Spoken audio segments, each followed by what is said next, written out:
The call came at 5:12 p.m.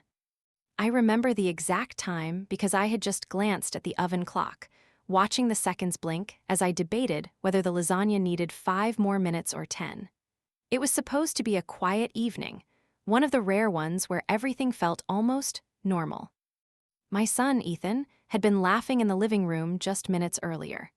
That kind of pure, uncontrollable laughter only kids have, the kind that makes you stop whatever you're doing just to listen. It filled the house in a way that made everything feel safe. Then my phone rang. Unknown number. I almost didn't answer.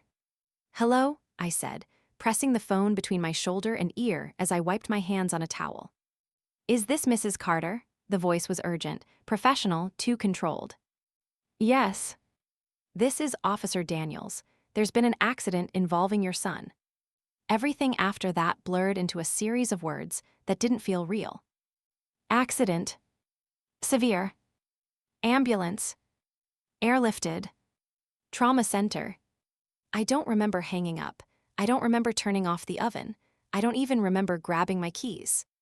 All I remember is the silence. That suffocating, unnatural silence where Ethan's laughter had been just moments before. And then I was running.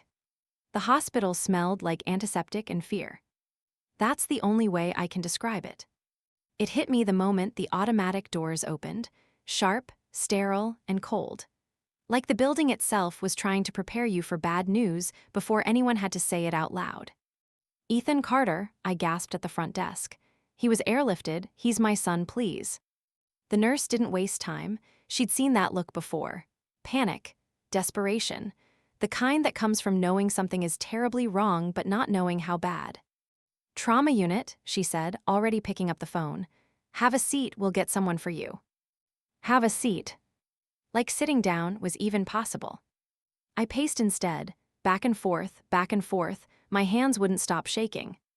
Every second stretched into something unbearable. Finally, a doctor approached. Dr. Harris, his badge read. His face told me everything before he even spoke. "Mrs. Carter," he said gently, "your son was involved in a serious accident. He suffered multiple injuries, head trauma, internal bleeding, and a fractured leg. We've stabilized him for now, but he's in critical condition." Critical. The word echoed in my skull like a gunshot. "Can I see him?" My voice barely came out. He hesitated. And that hesitation nearly broke me. "Please," I whispered, "I need to see my baby." He nodded slowly, just for a moment. Ethan looked so small. That's what hit me first. Even with all the machines, the wires, the tubes, he looked smaller than I remembered. Fragile. Like someone had taken the vibrant, laughing boy from my living room and replaced him with something too still, too quiet. His head was wrapped in bandages. His chest rose and fell with the help of a machine. His skin, it didn't look like his skin anymore. I reached for his hand. It was warm. Thank God it was warm. "I'm here," I whispered, my voice trembling. "Mommy's here, Ethan. You just rest, okay? You're so strong, you're going to be okay." I repeated it like a prayer. Like if I said it enough times, it would become true. I don't know how long I stood there, holding his hand, memorizing every detail, every freckle, every strand of hair peeking out from beneath the bandages. Until my phone buzzed. I almost ignored it. But it kept buzzing. And buzzing. And buzzing. Finally, I pulled it out of my pocket. "Mom-in-law." "Of course."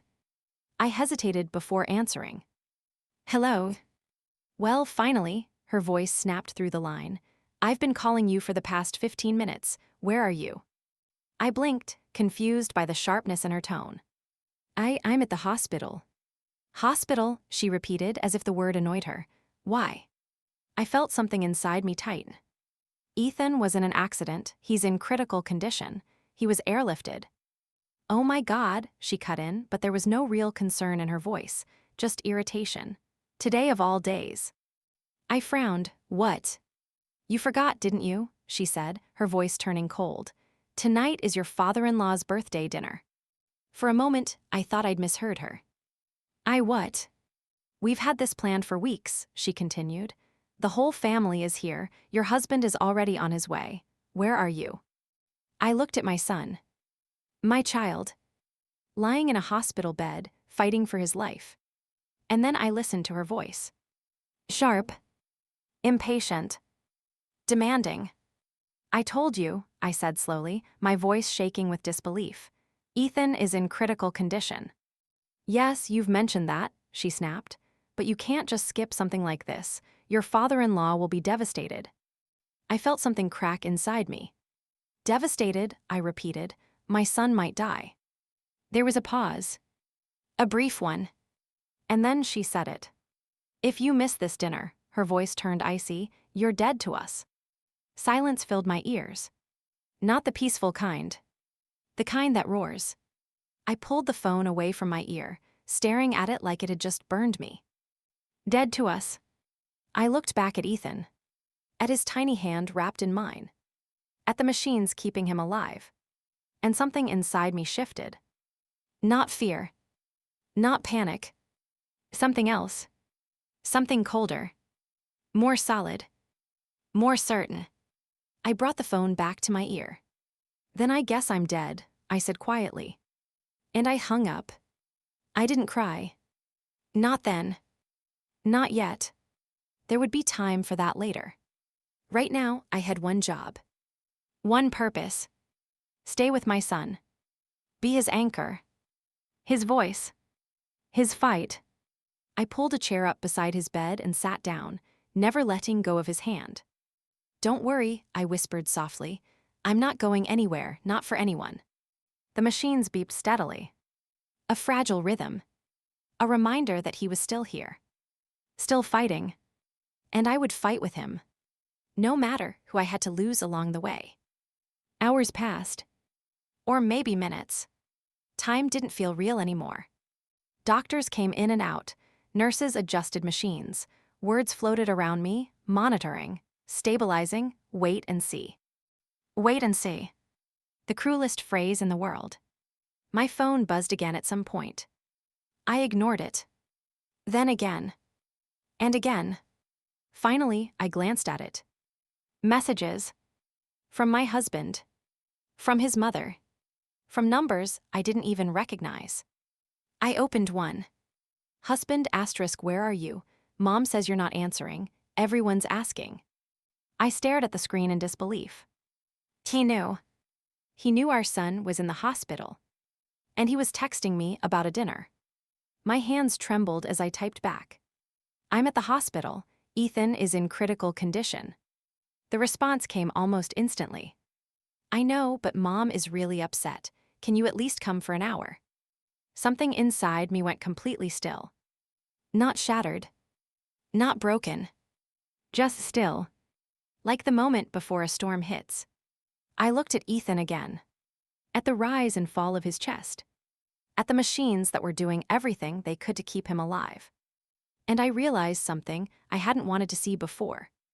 This wasn't just about my mother-in-law. This was about my husband too.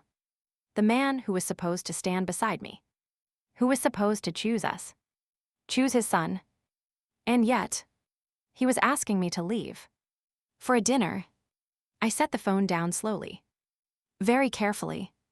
Like it might explode if I moved too fast. And then I leaned closer to Ethan, brushing a strand of hair from his forehead. You don't have to worry about anything, I whispered. I've got you. My voice was steady now. Stronger. Because in that moment, something became crystal clear. I knew exactly where I stood. And more importantly, I knew exactly what I was willing to walk away from.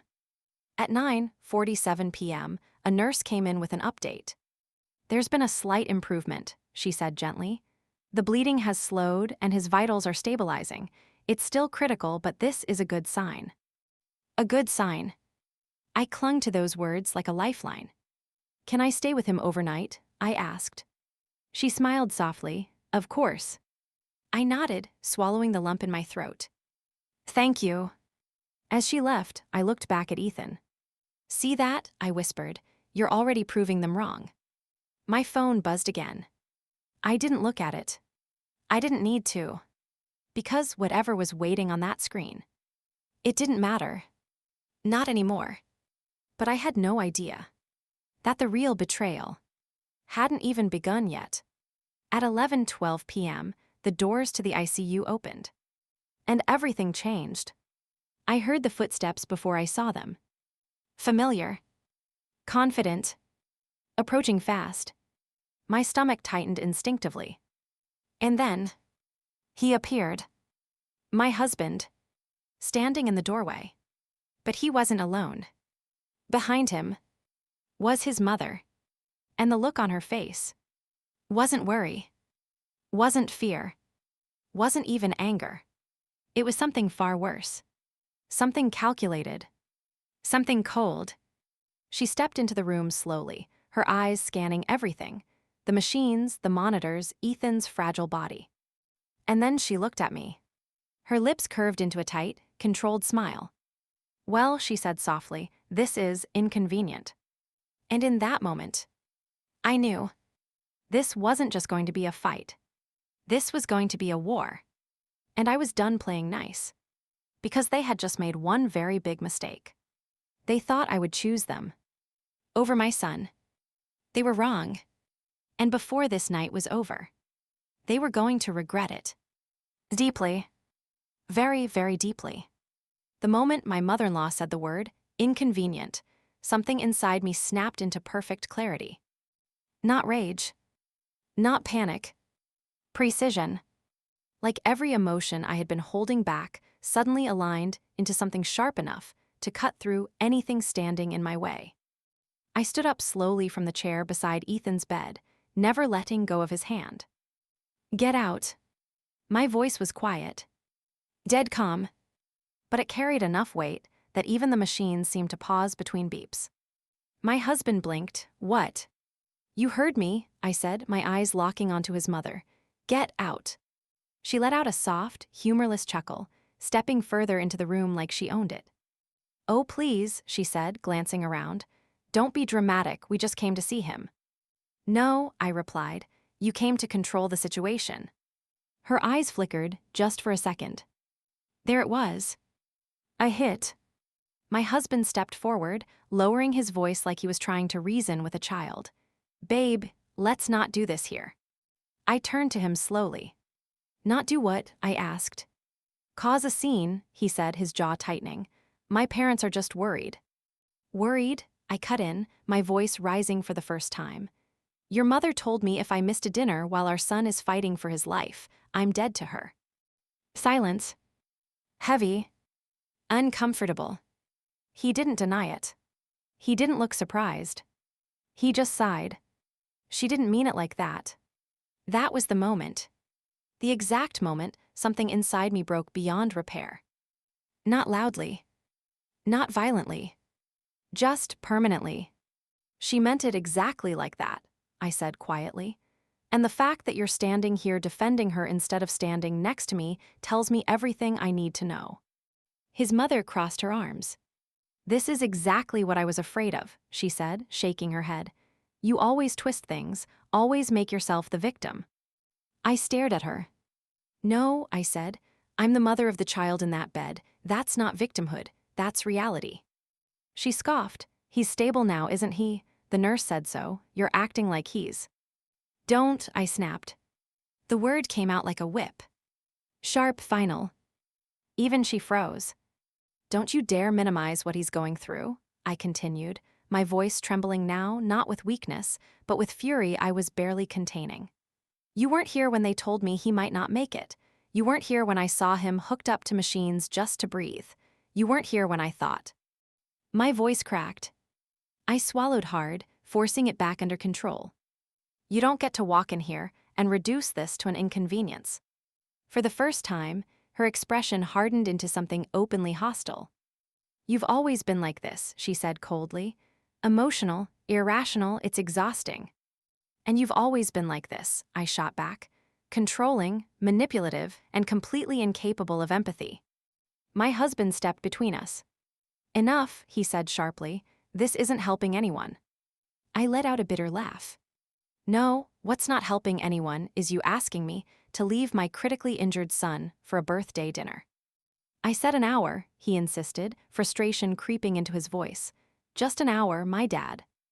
Your dad, I repeated slowly, is a grown man celebrating a birthday. I pointed to Ethan. That is our child fighting to stay alive. The contrast hung in the air like a blade. And for a split second, I saw it. Hesitation. Doubt. But then his mother spoke again. He needs to learn not to use situations like this to manipulate people, she said, her tone dripping with condescension. Children pick up on that behavior. My entire body went cold. Did you just accuse my unconscious son of manipulation? I asked, my voice dangerously quiet. She lifted her chin. I'm saying you encourage dramatics. That was it. I stepped forward, placing myself fully between her and Ethan's bed. You need to leave, I said, now. My husband ran a hand through his hair. Can we just calm down? No, I said firmly. There is no calm, there is no compromise, not here, not tonight. I looked him dead in the eye. You can stay, I said, as his father, if you're here for him. Then I shifted my gaze to her. But she goes. His jaw tightened. You're really making me choose, he asked. I didn't hesitate. Yes. The word landed like a gunshot. His mother let out a sharp laugh. Oh, this is rich, she said, after everything this family has done for you. Stop, I said, not even looking at her. This isn't about favors, this isn't about dinners, this is about priorities. I held his gaze. And right now, you're showing me exactly where yours are. The room fell silent again. Machines beeping. Air humming. A choice hanging between us. Seconds passed. Long. Heavy. Then, he exhaled slowly and stepped back. Not toward me. Toward her. My heart didn't shatter. It didn't even flinch. Because some part of me had already known. Fine, he said, if that's how you want to be. I nodded once. It is. He turned toward the door. His mother smirked as she followed him, pausing just long enough to throw one last glance over her shoulder. You'll regret this, she said softly. I met her gaze without blinking. No, I replied, you will. And then they were gone. The door clicked shut. And the silence that followed felt different. Not suffocating. Not heavy. Clear. Like a storm had passed, leaving everything stripped down to what actually mattered. I turned back to Ethan immediately, sitting down and taking his hand again. I'm here, I whispered. I didn't go anywhere. His fingers didn't move. But I held on anyway. Because I knew he could feel it. Somewhere. Somehow. Midnight came and went. The hospital dimmed. Voices softened. Footsteps slowed. And for the first time since the call, I let myself breathe. Not fully. Not peacefully. But enough to stay standing. A nurse came in around 1:30 a.m.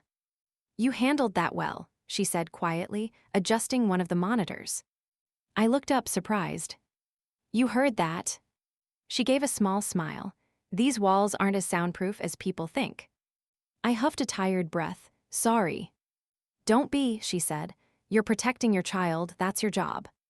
Her words settled into me. Simple. Grounding. Right. Is he still stable? I asked. She nodded. Yes, still critical but holding steady. Holding steady. Another lifeline.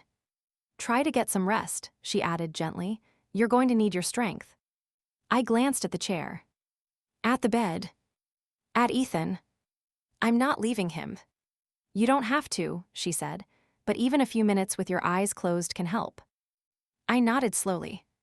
After she left, I rested my head lightly on the edge of the bed, still holding his hand. I'm not going anywhere, I murmured again. I must have dozed off. Because the next thing I remember was voices. Low. Urgent.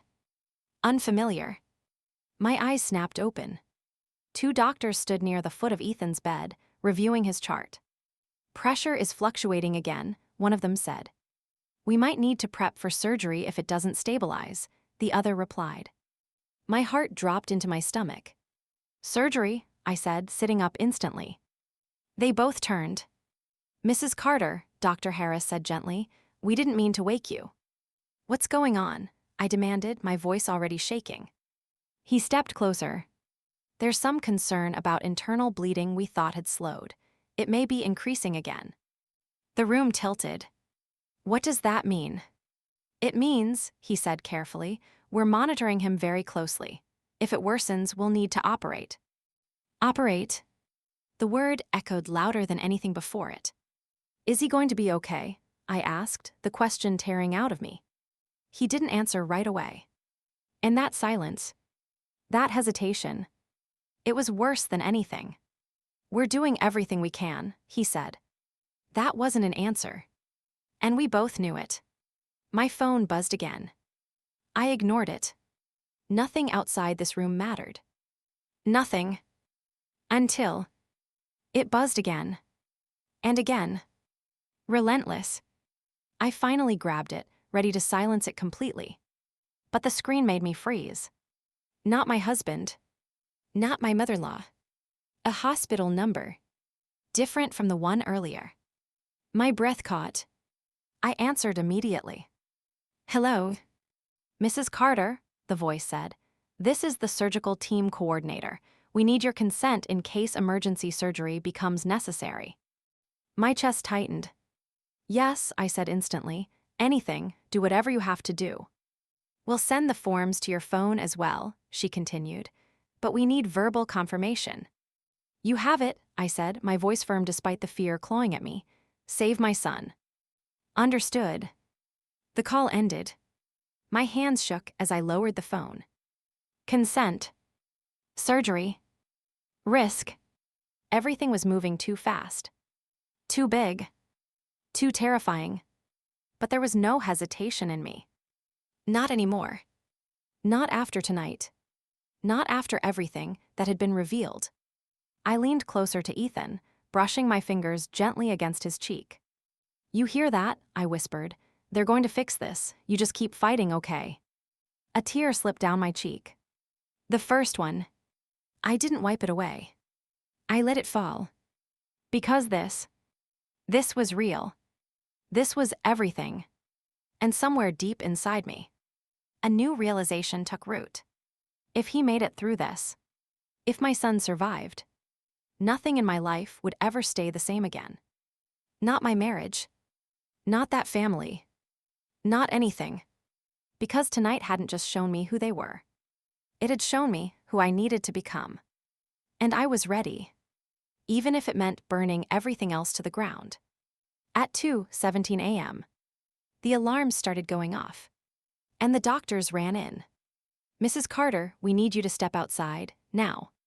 And as they pulled me away from my son, one thought screamed through my mind, louder than anything else. If I lose him, there will be nothing left to forgive. Nothing. And no one. Not ever again. The alarms didn't sound like machines. They sounded like sirens inside my chest. Sharp, relentless, unforgiving. Mrs. Carter outside now. Hands were on my shoulders, guiding, no, forcing me away from Ethan's bed. I resisted for half a second, instinct screaming to stay, to hold him, to not let go. But then I saw the doctors' faces. Focused. Urgent. Terrifyingly serious. And I let go. The door slammed shut behind me. The hallway was too bright. Too clean. Too normal for what was happening just feet away. I stood there, frozen, staring at the closed ICU doors like if I looked hard enough, I could see through them. Hear him. Feel him. Be with him. But I couldn't. I was locked out. Powerless. Waiting.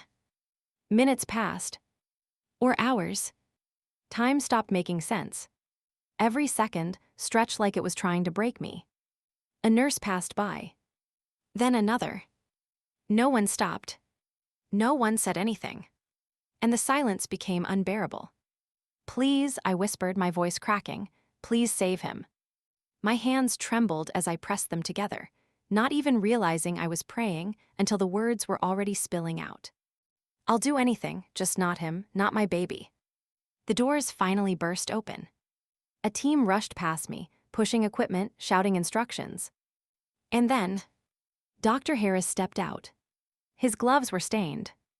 My heart stopped. Is he? We're taking him into emergency surgery, he said quickly. The bleeding worsened. We have to operate now. The world tilted. Will he make it? I asked, barely able to breathe. His eyes softened, but there was no false hope in them. We're going to try. Try.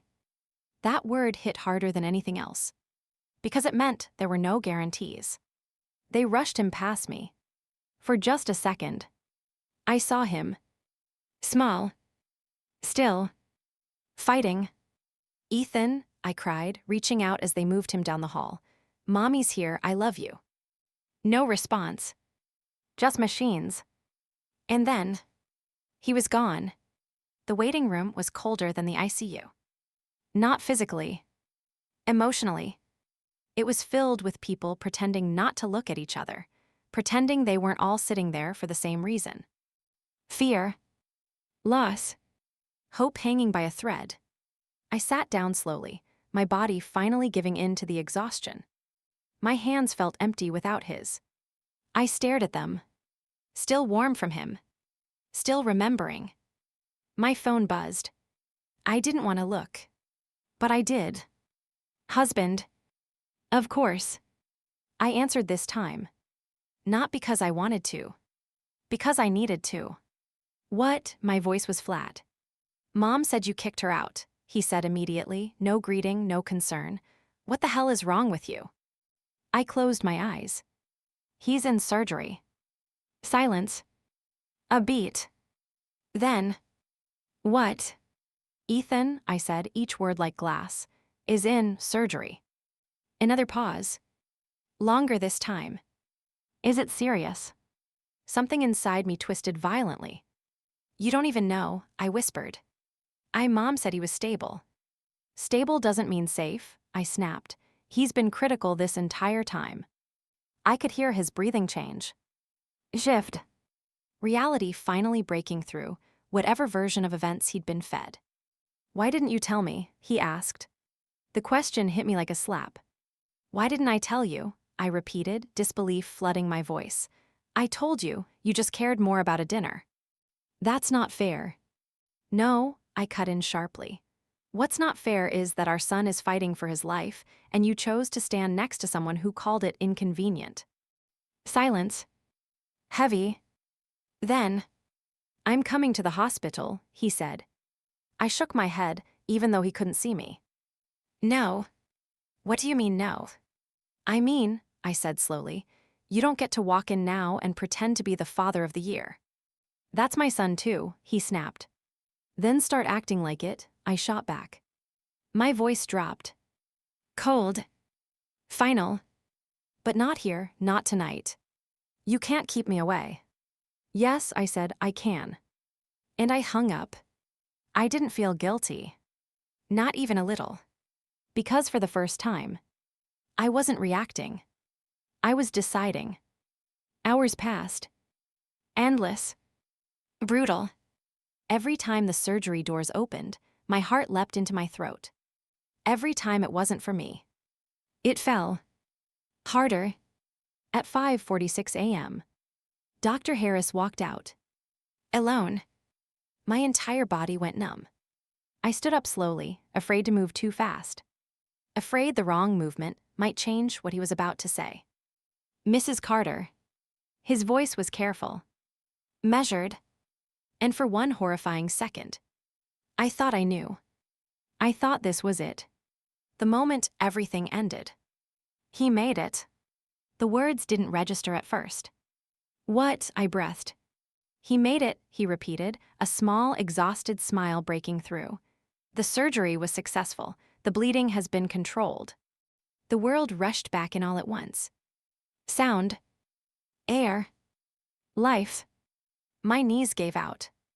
And I collapsed into the nearest chair, sobs ripping out of me before I could stop them. Not quiet tears. Not controlled emotion. Raw. Unfiltered. Relief. He's alive, I choked out. Yes, he said gently. He's still critical, but this was a major step forward. I covered my face with my hands, crying harder than I ever had in my life. Thank you, thank you, thank you. When I finally saw Ethan again, he was still hooked to machines, still fragile, still fighting. But he was here, alive. And that was everything. I took his hand again, pressing it to my forehead. You did it, I whispered. You're so strong, you're so strong. A tear slipped onto his skin. I'm not going anywhere, ever, I promise. But as I sat there, holding him, something else settled into place. Something just as powerful as the relief. Clarity. Because surviving this meant I had decisions to make.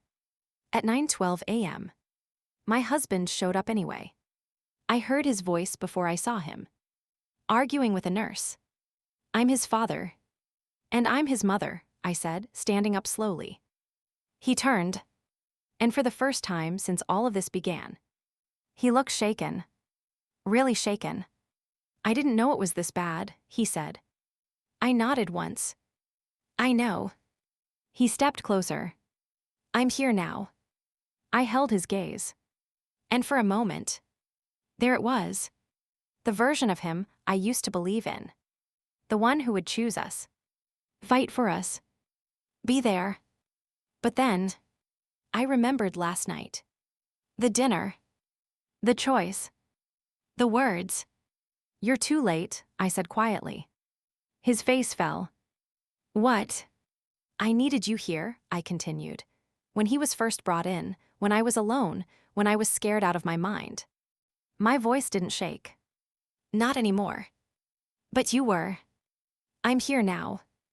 And I'm not alone anymore, I said. That stopped him. What does that mean? It means, I said, my voice steady as steel, I know exactly who I can rely on. Silence stretched between us. Painful. Real. I made a mistake, he said finally. I thought. You thought your mother was right, I finished. He didn't answer.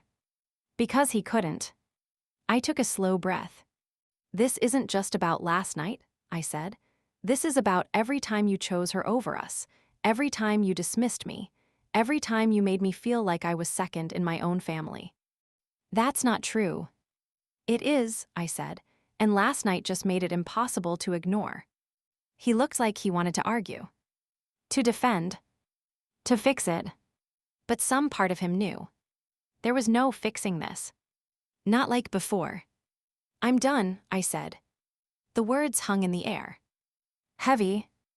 Final. His eyes widened. You're what? I'm done fighting for a place in a family that doesn't value me, I said. And I'm definitely done raising my son in that environment. You're overreacting. No, I said calmly. I'm finally reacting appropriately. Behind him, I saw her. His mother. Standing at the end of the hallway. Watching. Waiting. Calculating. I met her gaze. And this time, I didn't feel anger. I felt certainty. You don't get to control this anymore, I said, loud enough for both of them to hear. Her lips tightened. This isn't over, she said. I gave a small, cold smile. You're right, I replied. It's just beginning. I turned back to Ethan, took his hand, and sat down beside him. Because this time, I wasn't choosing them. I was choosing him. And I would do it again. Every time. Without hesitation. Without regret. No matter what it cost. Because they made one fatal mistake. They thought I needed them. But the truth was, I never did. I only needed him. And he survived. Which meant, so did I. And now, they were going to learn exactly what that meant. The hard way. Very, very soon.